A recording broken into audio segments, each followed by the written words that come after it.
Hello. Today we will be talking about world hunger and population. This presentation was made by myself, Will Rivas, and my partner Moniko Rosario. To begin, we will talk about just how much the population has increased.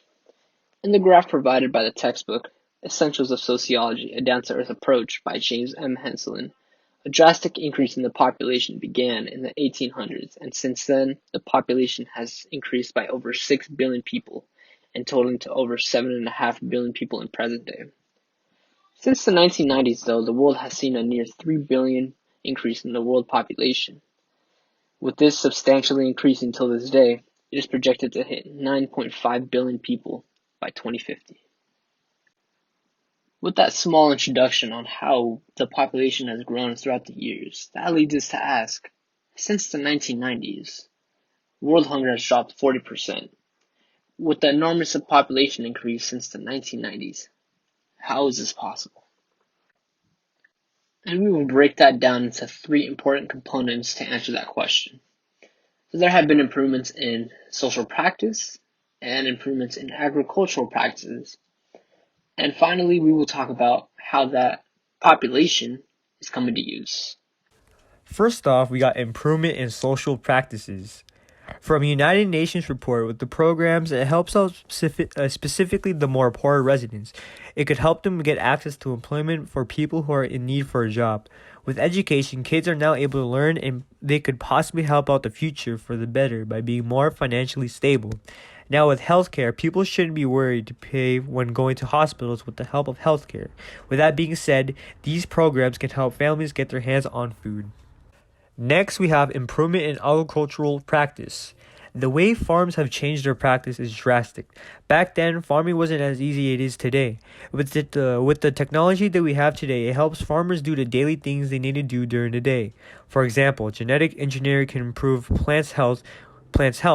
With the given technology, it gives farmers a necessity to increase the amount of crops they need to grow.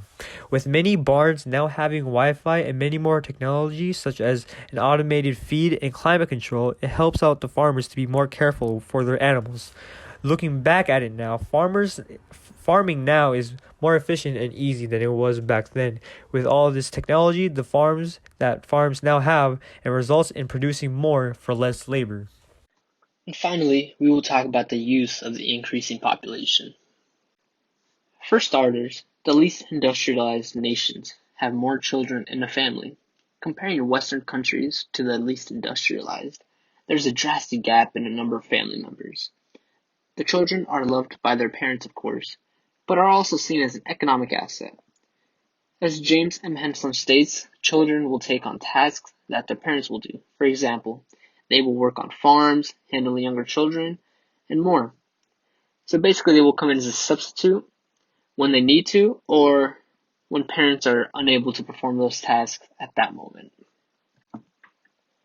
As we can see in this graph, it just is for context as to how big the gap is when it comes to the least industrialized nations and the most industrialized nations. As you can see, the least industrialized nations have always had a bigger population, but as of now, it is projected to get even bigger.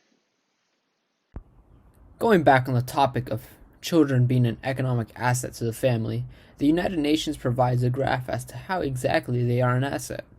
To begin, at just age 8, they are able to care for chickens and ducks, and as they get older by a few years, they start harvesting rice, transplanting rice, and finally, at just age 13, begin working for wage and can start hoeing to plant.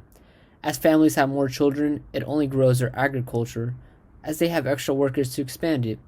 As a result, food will be readily available to large families and have them available for others as well. The GIF on screen shows the progress in world hunger around the world. Provided by Vox, it begins in 1990, where it shows how severe hunger was in African nations, some in South American nations, and European countries as well. As it progresses from the years 1995 to 2014, it shows how better world hunger has progressed. And while the number is dropping in world hunger, what prevents a lower number? There are a few components that associate with that, such as extreme weather events where rain may be too strong for crops to grow and having little food to sell, or even natural disasters such as the picture shown there, where families are torn and have lost everything, such as their home, or even political instability and civil strife all play a role in preventing world hunger from dropping even lower.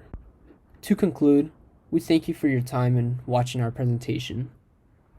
We are glad to know that world hunger is dropping, that there are many components and social factors that play a role in that, and we hope that it continues to strive and make the number drop even lower.